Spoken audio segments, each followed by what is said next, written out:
everyone. My name is Anjali Sharma and I am student BMS FY SY in Mumbai university.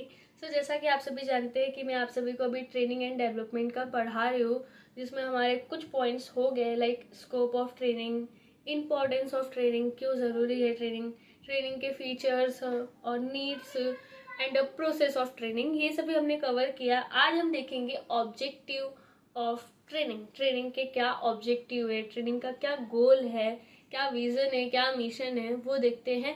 क्यों training ज़रूरी है in short. यहाँ पे क्या आता है कि training first culture of company means क्या होता है, it train the employ in the company's culture and means क्या होता है कि जो भी कंपनीज के कल्चरल है, देखो कल्चरल मीन्स क्या होता है कि अलग अलग कंपनीज के अलग अलग रूल्स रेगुलेशंस तरीके होते हैं काम करने के। तो ट्रेनिंग के थ्रू वो क्या कर सकते हैं, एक एचआर को सिखा सकते हैं कि आप इस तरीके से अपने ऑर्गेनाइजेशन को, अपने गोल्स को अचीव करने के लिए आप ये पैटर्न यूज करें, बिकॉज हमारे ऑर्गेनाइजेशन में, हमारी कंपनी में ये रूल्स एंड रेगुलेशंस फॉलो करते हैं। तो क्या होता है कि ट्रेनिंग देने से जो कंपनी का जो कल्चर होता है, मीन्स जो रूल्स रेगुलेशंस होते हैं, वो पता चलता है, वो सिखाया जाता है। एंड नेक्स्ट आता है ट्रेनिंग एम्प्लॉय। देखो क्या होता है, to train the employ in order to improve their work method and skill as to increase quality and quantity of output. मतलब ज़्यादा से ज़्यादा और अच्छा से अच्छा आउटपुट निकालने के लिए क्या करते हैं, एम्प्लॉयज़ को ट्रेनिंग दिया जाता है। उनके जो काम करने का तरीका होता है, उनके जो स्किल होते हैं, उन्हें इम्प्रूव करने के लिए कि वो और अच्छे से काम को करे, उसके लिए क्या किया जाता है, उनको ट्रेनिंग प्रोवाइड किया जाता है। नेक्स्ट आता है इम्प्रूव स्किल्स हो गया, जैसे कि एम्प्लॉय जो है वो खुद के स्किल्स को भी इम्प्रूव करे ताकि अपने जो काम में टाइम है वो कम से कम दे, आउटपुट ज़्यादा से ज़्यादा निकाल के दे। एंड आता है इंक्रीज नॉलेज। मतलब क्या होता है कि इफ़ अगर उन्होंने ट्रेनिंग दिया है एम्प्लॉयज़ को प्रॉपरली वे में, तो वो क्या होंगे, एम्प्लॉयज़ जितने रहेंगे ना, उनके पास नॉलेजेस बहुत सारे हो जाएंगे।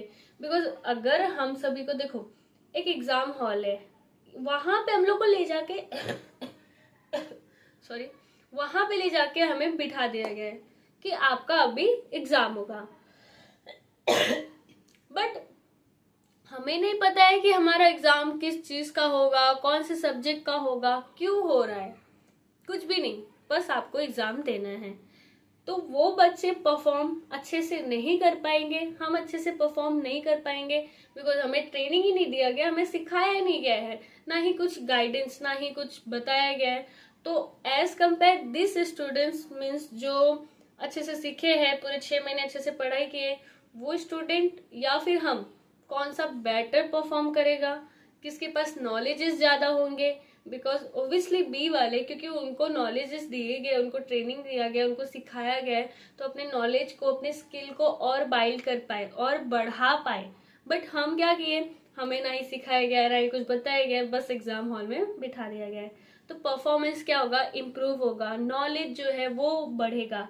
एंड आता है enhance efficiency to make employee more productive and reduce error। हाँ, देखो क्या होता है कि एम्प्लॉयज़ को अगर ट्रेनिंग दिया जाए, एम्प्लॉयज़ हो या एचआर हो या मैनेजर, सभी को एक ना एक बार ट्रेनिंग दिया जाता है। कब कब, जब वो स्टार्टिंग में आ रहे तब, या फिर टेक्नोलॉजीज में कुछ चेंजेस आ गए तब उन्हें ट्रेनिंग दिया जाता है। तो उसमें क्या होता है कि वो अपनी इफ़िशियंसी को भी इन्हांस कर पाते, बढ़ा पाते। उसमें क्या होता है कि जो एम्प्लॉयज़ है, जो प्रोडक्टिविटी कर रहा है, जो प्रोडक्ट्स को बना रहा है या फिर सेलिंग कर रहा है, उसमें क्या हो, वो उसकी प्रोडक्टिविटी ज़्यादा हो, मतलब ज़्यादा से ज़्यादा प्रोडक्टिविटी हो और कम से कम एरर हो, गलतियाँ कम से कम करे। देखो ट्रेनिंग अगर दिया जा रहा है ना, तो उसमें क्या होता है कि हमारे गलतियाँ जो है ना, वो थोड़े से कम हो जाते हैं। अगर देखो हमें कोई भी चीज़ें, लाइक अभी मैं आपको बेसिक सा एग्जांपल देती हूँ कि अभी आप है, आपने क्या किया, आपको बोर्ड का पेपर है 12th का, आपने क्या किया, बोर्ड तो हम फर्स्ट टाइम दे रहे, हमें आइडिया नहीं है कि एग्जाम में कैसे लिखना है, कैसे परफॉर्म करना है, कैसे अपने आप को प्रेजेंट करना है, नहीं पता है। अभी आपने क्या किया, उसके लिए प्रैक्टिस कर लिया पहले से ही कि मैं एक बार एक काम करता हूँ, एक नोटबुक लेता हूँ, उसमें एक लाइन से लिखता हूँ कि एग्जाम में इस तरीके से मुझे लिखना है। बिकॉज क्या होता है, जल्दबाजी में ना हम लाइनें भूल जाते, अंडरलाइन करने के लिए टाइम नहीं मिल पाता है, प्रैक्टिस हमारी अच्छे से नहीं होती है। बट उसी जगह पे आपने क्या किया, अच्छे से प्रिपेयर कर लिया, अच्छे से एक दो बार घर पे ही खुद का ही टेस्ट ले लिया है, तो उसमें क्या होगा, आपके अंदर वो ट्रेनिंग आ गया, आपने उस चीज के लिए ट्रेनिंग लिया, तो आप क्या किए, खुद को थोड़ा सा इम्प्रूव कर लिए कि आपके जो उसमें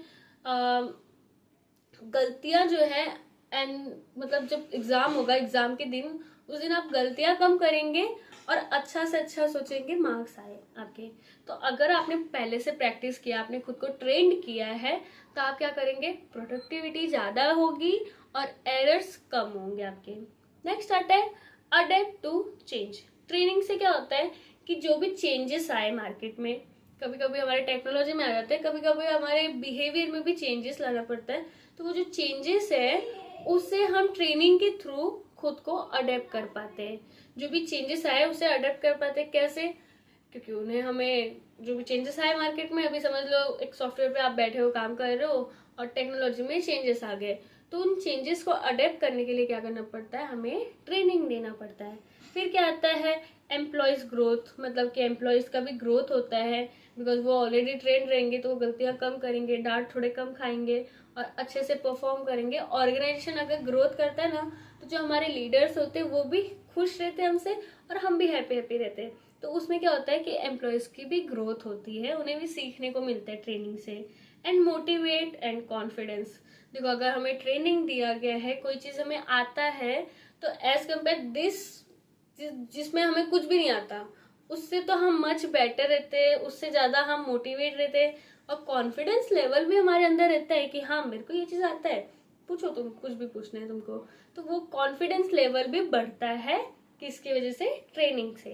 तो ये सब ट्रेनिंग के कुछ ऑब्जेक्टिव्स हैं। बेटर यूज ऑफ रिसोर्स, हमें पता चलता है कि क्या क्या हमें यूज करना चाहिए to minimise waste and maximise resource utilise, मतलब कि वही चीज हुआ। एंड नेक्स्ट आता है prepare for higher role, and organisation को भी डेवलप करता है। जो भी ऑर्गेनाइजेशन में जो भी एम्प्लॉयज है वो ट्रेंड रहेंगे, अच्छे से सीखे रहेंगे, जो एचआर रहेगा उसको भी नॉलेज रहेगा हर चीज का, जो मैनेजर रहेगा उसको और ज्यादा नॉलेज रहेगा।